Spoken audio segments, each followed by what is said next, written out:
hissələr deyək ki, giriş, əsas və nəticəsi. Biz birlikdə bunlar düzdür. Giriş, gelişme. Evet, sizdən uyğunsuzluğu istəyir, yəni yanlış olanları. Yanlış olanları. İndi baxın bura. Deyir pingvinlərin bədən temperatürünün tənzimlə. Tənzimləmək uşaqlar bədən temperaturunu qorumaları deməkdir. Bu bəhs olunur, sizə deyim, açın baxın, özünüz testə baxın. Bu bəhs olunur 4-cü abzası. 4-cü abzası əsas hissədir. Zaten bu doğru fikir, düzdür. Bizdə plus qoya bilərik, qoya bilərik. Ona görə bu getdir, uyğunsuzluq getmir. Çalışın çıxdaşların istifadə edin.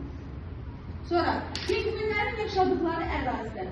Bu girişdə hansı ki bəhs olunur, Yeni Zelandiya, Avstraliya və Cənubi Amerika. Baxın, birinci abzası. İlk abzası bakın, gördünüz, giriş değil mi? Giriş. Giriş yazmışlar mı? Yazmışlar, okey. Onda 2 de çıkarır.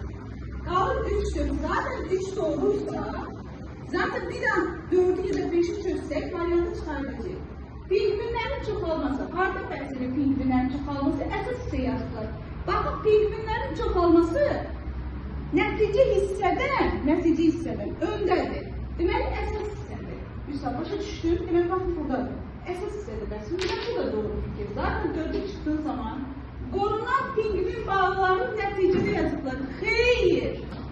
Xeyr. Əsasdadır. Anladınız mı? Əsasdadır. Benim başa düşdüm. Bu burada olmalıydı. Ona göre 3'ten 5 yanlış olacak.